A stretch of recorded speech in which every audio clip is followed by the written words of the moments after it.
Credit और debit card में होने वाला है क्या बड़ा बदलाव। भारत के सेमीकंडक्टर निर्माण का हब बनने के रास्ते में आई कौन सी अड़चन, जानेंगे हम आज के मनी टाइम में। फिर उड़ने की तैयारियों में जुटी गो फर्स्ट के लिए क्या है बुरी खबर, और शेयर बाजार में किस के दम पर लौटी तेजी, ये भी बताएंगे आपको। तो चलिए शुरू करते हैं आज का मनी टाइम। नमस्कार, मैं हूं वरुण और आपका स्वागत है मनी 9 पर। अब आप मोबाइल फ़ोन की तरह अपने क्रेडिट और डेबिट कार्ड को भी पोर्ट कर पाएंगे। 1 अक्टूबर से सभी क्रेडिट कार्ड, डेबिट कार्ड और प्रीपेड कार्ड ग्राहक अपने नेटवर्क को बदल सकेंगे। भारतीय रिजर्व बैंक ने इस बारे में एक नया सर्कुलर जारी कर दिया है, जिससे अब क्रेडिट, डेबिट और प्रीपेड कार्ड के इस्तेमालकर्ता अपनी पसंद के मुताबिक अपना कार्ड नेटवर्क चुन पाएंगे। आरबीआई के इस कदम से मौजूदा व्यवस्था को चुनौती मिलेगी, जहां कार्ड नेटवर्क और कार्ड जारी करने वाली कंपनी के बीच गठजोड़ के आधार पर ग्राहकों को कार्ड दिया जाता है। लेकिन 1 अक्टूबर से ये व्यवस्था पूरी तरह से बदलने वाली है। ग्राहक अपनी मर्जी से कार्ड नेटवर्क का चुनाव कर सकेंगे। सेमीकंडक्टर के लिए वैश्विक आपूर्ति केंद्र बनने की भारत की योजना के रास्ते में बड़ी अड़चन आ गई है। फॉक्सकॉन ने भारत में वेदांता के साथ सेमीकंडक्टर संयुक्त उपक्रम लगाने से पीछे हटने का फैसला कर लिया है। फॉक्सकॉन ने पिछले साल वेदांता के साथ मिलकर गुजरात में सेमीकंडक्टर बनाने और डिस्प्ले निर्माण संयंत्र लगाने के लिए करार किया था, और इसमें करीब 1.5 लाख करोड़ रुपए का निवेश होना था। वेदांता का कहना है कि वो सेमीकंडक्टर विनिर्माण संयंत्र लगाने के लिए अन्य संभावित भागीदारों के साथ बातचीत कर रही है। फिर से उड़ान भरने की तैयारी में जुटी घरेलू एयरलाइन गो फर्स्ट को तगड़ा झटका लगा है। गो फर्स्ट के समाधान पेशेवर शैलेंद्र अजमेरा ने एयरलाइन की संभावित बिक्री के लिए इच्छुक खरीदारों से रुचि पत्र आमंत्रित किए हैं। रुचि पत्र जमा करने की आखिरी तारीख 9 अगस्त है। इस कदम से अब ये साफ हो गया है कि अब गो फर्स्ट अपने नए मालिक के साथ ही उड़ान भर सकेगी। गो फर्स्ट के करीब 4,200 कर्मचारी हैं और उस पर करीब 11,463 करोड़ रुपए की देनदारी है। घरेलू शेयर बाजारों में सोमवार को एक बार फिर तेजी लौट आई। रिलायंस इंडस्ट्रीज के शेयर में भारी खरीदारी होने और विदेशी निवेशकों के लगातार निवेश करते रहने से बाजार में तेजी रही। सोमवार को विदेशी संस्थागत निवेशकों ने करीब 588 करोड़ रुपए और घरेलू संस्थागत निवेशकों ने 288 करोड़ रुपए की खरीदारी की है। हालांकि तिमाही नतीजे आने से पहले आईटी कंपनियों के शेयरों में बिकवाली से बाजार की बढ़त सीमित रही। शुक्रवार को शेयर बाजारों में बड़ी गिरावट आई थी। बीएसई सेंसेक्स सोमवार को 63 अंक चढ़कर 65,344 अंक पर बंद हुआ। एनएसई निफ्टी भी 24 अंक की बढ़त के साथ 19,355 अंक पर बंद हुआ। सेंसेक्स के शेयरों में रिलायंस इंडस्ट्रीज सबसे ज़्यादा 3.78% मजबूत हुआ। इसके अलावा टाटा स्टील, भारतीय Airtel, IndusInd bank, Kotak Mahindra bank, UltraTech cement, ICICI bank और टाटा मोटर्स में भी तेजी रही। शेयर बाजार के बाद अब चलते हैं सराफा बाजार की तरफ। शेयर बाजार के उलट सराफा बाजार में आज गिरावट रही। वैश्विक बाजारों में सोने चांदी की कमजोर मांग के कारण दिल्ली सराफा बाजार में सोना 95 रुपये टूटकर 59,505 रुपये प्रति 10 ग्राम पर आ गया।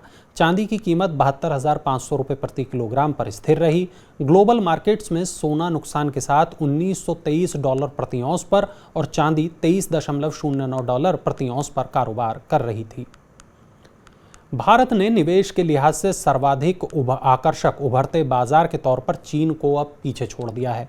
ग्लोबल निवेश प्रबंधन फर्म इन्वेस्को की एक रिपोर्ट के मुताबिक भारत को अपनी सुधरी हुई कारोबारी और राजनीतिक स्थिरता, युवा जनसंख्या, नियामकीय पहल और निवेशकों के लिए दोस्ताना माहौल से सकारात्मक रूप में देखा जा रहा है। विदेशी संस्थागत निवेशकों यानी एफपीआई ने जुलाई में अब तक भारतीय शेयर बाजार में 22,000 करोड़ रुपए डाले हैं, और अगर ये रुख जारी रहता है तो जुलाई में एफपीआई का निवेश मई और जून से ज़्यादा हो जाएगा। मई में एफपीआई का शेयरों में निवेश 43,838 करोड़ रुपए और जून में 47,148 करोड़ रुपए रहा था। जीएसटी परिषद मंगलवार को होने वाली बैठक में ऑनलाइन गेमिंग पर टैक्स की दर बढ़ाने, उपयोगी वाहनों की परिभाषा बदलने, जीएसटी रजिस्ट्रेशन और इनपुट टैक्स क्रेडिट का दावा करने के नियमों को सख्त करने पर विचार करेगी। परिषद सिनेमाघरों में परोसे जाने वाले खाद्य और पेय पदार्थों पर जीएसटी की दर घटाने पर भी फैसला कर सकती है और इसके अलावा कैंसर के इलाज में उपयोगी व्यक्तिगत रूप से आयातित दवा को कर से छूट देने पर भी निर्णय लिया जा सकता है। जीएसटी परिषद फर्जी रजिस्ट्रेशन पर लगाम लगाने के लिए नियमों को कड़ा कर सकती है। भारतीय आईटी कंपनियों के प्रदर्शन में चालू वित्त वर्ष की पहली तिमाही में नरमी रहने की आशंका है। विश्लेषकों का कहना है कि वेतन वृद्धि, परियोजनाओं में देरी और विवेकाधीन खर्चों में कटौती से आईटी कंपनियों के मार्जिन पर दबाव रहेगा। कुछ ब्रोकरेज कंपनियों ने आगाह किया है कि आईटी क्षेत्र में आगे भी परेशानी बनी रहेगी क्योंकि इस क्षेत्र में सुधार की रफ्तार बहुत धीमी रह सकती है। आईटी क्षेत्र में रिकवरी चालू वित्त वर्ष की चौथी तिमाही या अगले वित्त वर्ष में रफ्तार पकड़ेगी। आईटी कंपनियों के तिमाही नतीजों की शुरुआत इसी सप्ताह हो रही है और सभी की निगाह ग्रोथ आउटलुक पर रहेगी। सरकार ने इंडियन बैंक एसोसिएशन यानी आईबीए से बैंक कर्मचारियों की वेतन वृद्धि के लिए बाहर में द्विपक्षीय समझौते को लेकर बातचीत की प्रक्रिया शुरू करने को कहा है। सरकार ने इस प्रक्रिया को 1 दिसंबर 2023 तक पूरा करने का निर्देश दिया है। सार्वजनिक क्षेत्र के बैंक कर्मचारियों और अधिकारियों की वेतन समीक्षा 1 नवंबर 2022 से लंबित है। पिछले समझौते में 12 सरकारी बैंकों, 3 निजी बैंकों और 7 विदेशी बैंकों ने हस्ताक्षर किए थे। एचडीएफसी बैंक और आईसीआईसीआई बैंक इन समझौता वार्ता का हिस्सा नहीं है। पिछला 11वां द्विपक्षीय वेतन समझौता 3 साल की बातचीत के बाद 2020 में पूरा हुआ था और इसमें सार्वजनिक क्षेत्र के बैंकों के कर्मचारियों के लिए 15% वेतन वृद्धि पर सहमति बनी थी।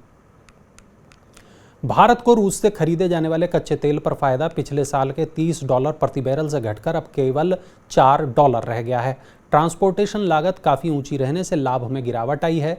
भारतीय रिफाइनरी कंपनियां रूस से $60 प्रति बैरल की मूल्य सीमा से कम कीमत पर तेल खरीद रही हैं, लेकिन वो कच्चे तेल के परिवहन के लिए $11 से $19 प्रति बैरल की कीमत चुका रही हैं। भारतीय रिफाइनरी कंपनियां कच्चे तेल को पेट्रोल और डीजल जैसे ईंधन में बदलती हैं। अभी ये कंपनियां रूसी तेल की सबसे बड़ी खरीदार हैं। देश की डिजिटल अर्थव्यवस्था कितनी बड़ी है, ये जानने के लिए सरकार अब एक एजेंसी नियुक्त करने की तैयारी में है। डिजिटल अर्थव्यवस्था का आकार 2025 में $1000 अरब रहने का अनुमान है, जिससे 6 से 6.5 करोड़ रोजगार के मौके यानी अवसर पैदा होंगे। एजेंसी राज्यों की रैंकिंग और डिजिटल अर्थव्यवस्था में उनकी हिस्सेदारी के साथ साथ ऐसी अर्थव्यवस्था पर ई कॉमर्स और उभरती प्रौद्योगिकी के प्रभाव पर भी गौर करेगी। Hyundai मोटर इंडिया ने अपनी नई कॉम्पैक्ट एसयूवी कार एक्स्टर को लॉन्च कर दिया है। कंपनी का दावा है कि इसके टॉप मॉडल में यूजर को 40 से भी ज्यादा सेफ्टी फीचर्स मिलेंगे। इस गाड़ी की शुरुआती कीमत 5.99 लाख रुपए से लेकर 9.31 लाख रुपए तक है। ये कार 1.2 लीटर क्षमता वाले पेट्रोल इंजन से लैस है। एक्स्टर मैनुअल वेरिएंट का माइलेज 19.4 किलोमीटर प्रति लीटर है। कंपनी ने इस मॉडल को सीएनजी वेरिएंट में भी उतारा है, जिसकी कीमत 8,23,000 रुपए रखी गई है। कॉम्पैक्ट एसयूवी की बढ़ती मांग को देखते हुए फ्रांसीसी वाहन कंपनी रेनो इंडिया एक बार फिर भारतीय बाजार में उतरने की तैयारी कर रही है। कंपनी का इरादा 2025 तक देश में 3 नए मॉडल उतारने का है। कंपनी कॉम्पैक्ट एसयूवी सेगमेंट में कई नई तकनीकों के साथ आने की तैयारियों में जुटी हुई है। रेनो अभी भारतीय बाजार में 3 मॉडल क्विड, ट्राइबर और काइगर बेचती है। कंपनी 4 मीटर से अधिक के सेगमेंट में भी कदम रखने वाली है। उत्कर्ष स्मॉल फाइनेंस बैंक ने 500 करोड़ रुपए आईपीओ के लिए मूल्य दायरा 23 से 25 रुपए प्रति शेयर तय कर दिया है। बैंक का आईपीओ 12 जुलाई को खुलकर 14 जुलाई को बंद होगा। एंकर निवेशक 11 जुलाई को शेयरों के लिए बोली लगा सकेंगे। कंपनी का 500 करोड़ रुपए का आईपीओ पूर्ण रूप से नए शेयरों की पेशकश पर आधारित होगा।